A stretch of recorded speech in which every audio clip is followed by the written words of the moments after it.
बहुत बहुत बधाई। जैसा कि मैंने इस किताब की प्रस्तावना में पहली लाइन लिखी है कि अगर मुझे ये पता ना होता कि ये किताब वैभव ने लिखी है तो मुझे ऐसा लगता कि शायद वर्षों के, बहुत सालों के रिसर्च के बाद किसी कोई बुजुर्ग सा लेखक मेरे सामने आएगा इस किताब को लेके। इस किताब से मेरी वाकफियत को मैं थोड़े से बैकग्राउंड के साथ बताता हूँ कि मैं हरियाणा के हिसार शहर से आता हूँ। वहाँ पर एक गुरु जम्बेश्वर यूनिवर्सिटी है।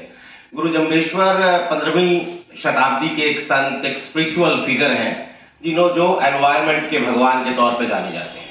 उनकी एक कहानी है कि 17वीं सदी में एक जोधपुर के महाराज को अपने महल के निर्माण के लिए लकड़ी चाहिए थी। एक गांव में सैनिक गए लकड़ियां काटने के लिए, तो उस गांव में गुरु जम्बेश्वर के जो भक्त थे वो पेड़ों से लिपट गए और सैनिकों को वहां पर पेड़ काटने के बजाय लोगों के सिर काटने पड़े। 373 लोगों ने अपना बलिदान दिया लेकिन पेड़ों को नहीं कटने दिया। और फिर उस जोधपुर के महाराज ने अपने महल के निर्माण में वो लकड़ी नहीं लगवाई, पेड़ नहीं कटे। अमृता देवी बिश्नोई, आज की तारीख में भी एक वाइल्ड लाइफ प्रोटेक्शन अवार्ड हमारे देश में दिया जाता है। वो आंदोलन 18वीं शताब्दी का अमृता देवी बिश्नोई नाम की एक महिला ने लीड किया था। ये कहानी मैंने बचपन से सुनी थी। वो मेरे शहर के आसपास की, राजस्थान की, हरियाणा की कहानी है। तो वैभव की किताब और का जिक्र जब मेरे सामने आया तो मैं उसी चश्मे से देख रहा था कि यार पर्यावरण को लेकर इतने बड़े बड़े आंदोलन और इतनी बड़ी बड़ी कथाएं, बातें हो चुकी हैं, तो वैसा ही कुछ जोड़ तोड़ करके किताब में लिखा गया होगा। लेकिन मैं ये बहुत ईमानदारी से कह रहा हूं कि उस किताब के जब पहले उसकी मैन्यूस्क्रिप्ट के 2 चैप्टर मैंने पढ़े तो इतिहास, माइथोलॉजी, लोक संस्कृति, ये तमाम चीजें इस तरह से गुथी हुई थी। और उससे भी बड़ी बात कि वो कल्पनाशीलता जिसमें पेड़ एक कोई पात्र नहीं था, कोई वस्तु नहीं था। पेड़ हीरो है। बहुत बहुत माफी मेरा लेट आने के लिए, इससे मैं गलत हो गया, दूर से आई तो मेरी हार्दिक शुभकामनाएं। ये मुझे बहुत खुशी मिलती है बिकॉज मैंने बहुत यंग लोगों के साथ काम किया है और मेरी आई थिंक जो मेन एस्पिरेशन, जो असली एक पैशन है वो यही है और होप है कि ये यूथ ही है जो सब बदलेगा, क्योंकि हमारी जो जनरेशन ने तो सब कुछ खराब ही कर रहे हैं।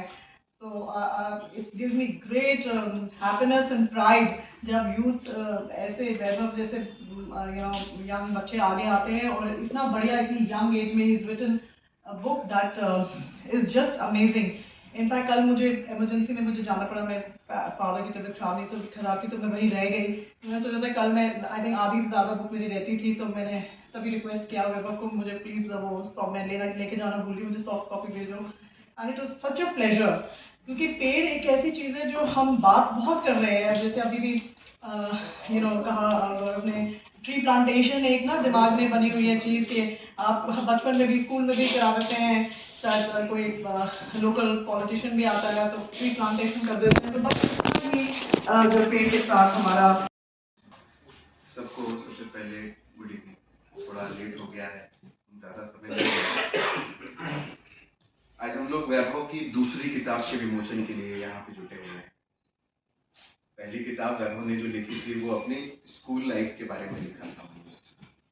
अपना एक छोटा सा डायरी बनाया और जो है स्कूल की सारी घटनाओं को टैबुलेट कर दिया और एक कहानी के रूप में प्रस्तुत की। वैभव जब अपनी दूसरी किताब के बारे में सोच रहे थे तो ये एक ऐसा विषय था कि किस पे लिखा जाए, क्या किया जाए। तो हम नेहा जी के सवाल पे वापस आएंगे कि पर्यावरण से जुड़ाव। पर्यावरण से मेरा कोई खास जुड़ाव नहीं था। उनको बहुत ज़्यादा फर्क नहीं पड़ता था कि पेड़ लगेंगे कि नहीं लगेंगे। बस एक ट्री प्लांटेशन ड्राइव में हम गए थे काफ़ी बार, लेकिन कोई मतलब नहीं समझ में आया। वैभव की ये किताब जो है उस मतलब को समझ। पेड़ बोल सकते हैं, किसी ने सोचा है? किताब के माध्यम से हम बहुत सारे पेड़ों की कहानी सुनेंगे। पेड़ हमेशा से हमारे जीवन का बहुत ही महत्वपूर्ण हिस्सा रह चुके क्या है, रहेंगे।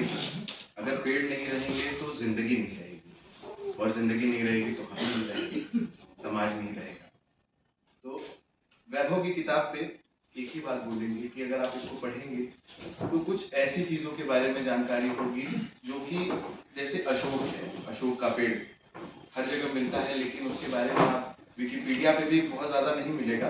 उसका जो एक बायोलॉजिकल नेम है जो कि दिया जाता है वो आपको मिलेगा। और वैभव की किताब से आपको ये पता लगेगा कि अशोक के पेड़ का हमारे जीवन से क्या संबंध रहा है, क्या मतलब रहा है। बहुत ज़्यादा समय नहीं लेंगे, स्नेहा जी आप वापस आइए। बहुत बहुत धन्यवाद।